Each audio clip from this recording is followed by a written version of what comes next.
Hi, welcome to another episode of Hot Takes, and there's some interesting doings going on in Parliament and in the courts and in the justice system, and most notably in the Home Office, where they're running around like headless chickens, and it is actually panic stations. And it's all over, as you can tell from the thumbnail, Tulip Sadiq. The Bangladeshi Anti-Corruption Commission, the ACC, has now threatened Tulip Sadiq with an Interpol red notice. I covered this story a couple of days ago.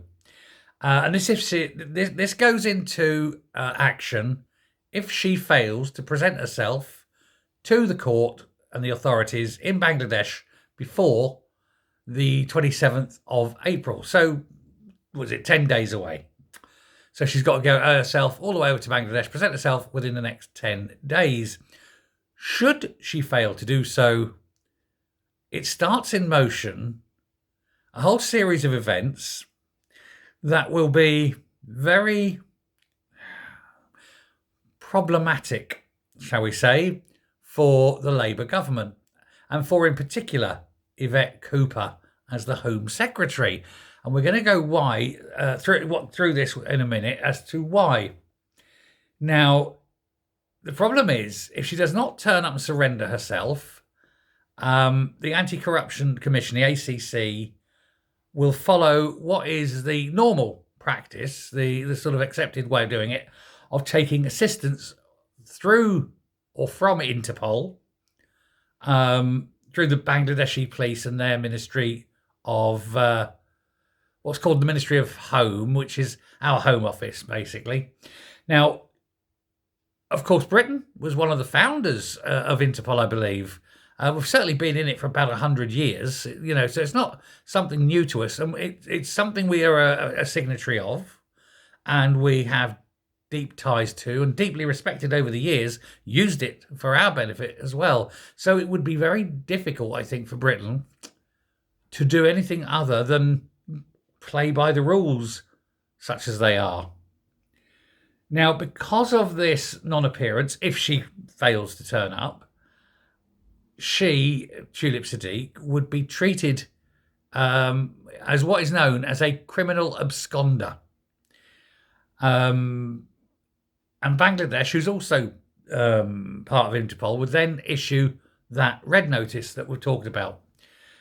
Basically, it's a red alert. You've got to detain this person. Now, the responsibility of the host country of this person, which in this case it's Britain, of course, is to make sure that the accused, Tulip Sadiq, is arrested and extradited according to a list of protocols. And there's certain protocols that have to be gone through as arranged and as agreed by all parties who are signed up to Interpol. Now, of course, she's denying all wrongdoing. No, I'm innocent. I've never done anything, blah, blah. Well, of course, that's what she's going to say. And indeed, that's probably what any legal advice to her would be to do. Don't admit nothing ever, But if so, and she fails to turn up, then the trial can begin without her. She can be tried in absentia. But at that moment, the red notice will be sent to the Home Secretary, to Yvette Cooper, along with a request for location and arrest of Tulip Sadiq prior to the beginning of the extradition procedure. Bangladesh is classed at UK as a Category 2 Type B country for extradition, which means, they can extradite. It's not a dangerous country. There's no reason to withhold it. So what is the process? Well, I've got the process written down. It's here. Extradition request will be made by Bangladesh to the Home Secretary.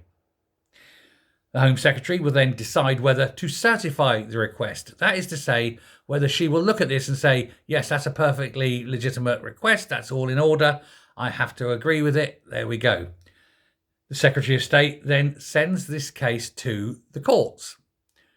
Then a sitting judge will decide whether to issue a warrant for arrest. Now, this isn't the same arrest as just being detained by the police. This is an international warrant arrest. So she may well have already been arrested and may already be appearing in court having been arrested. But this is for the international warrant arrest. Anyway,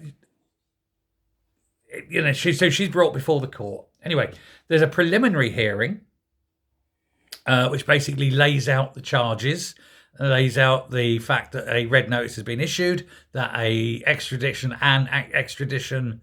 request has been presented, and that the Home Secretary has signed off on that extradition request being proper.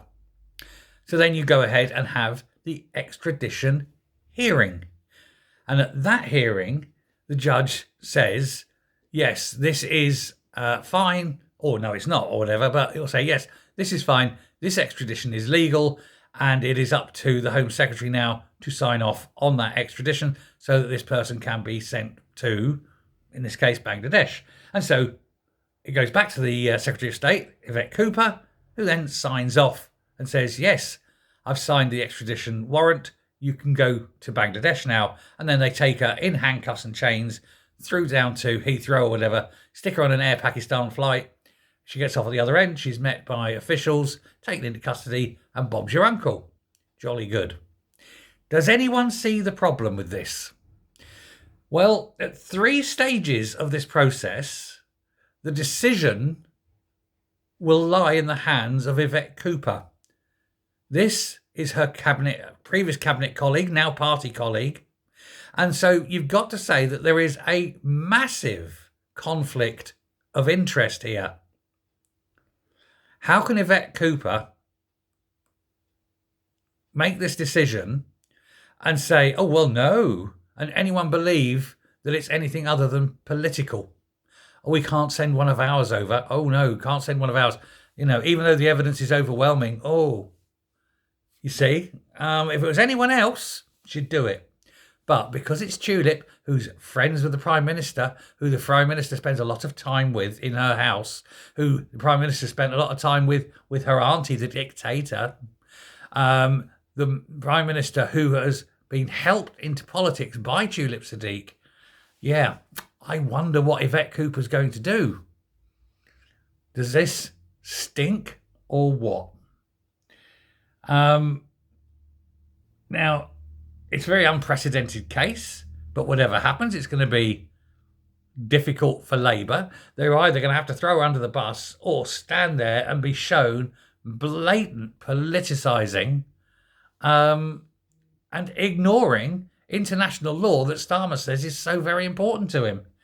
So far, Downing Street has refused to comment because, hey, it's difficult. Oh well, we'll have to wait and see. 10 days to go. Thanks very much. Bye.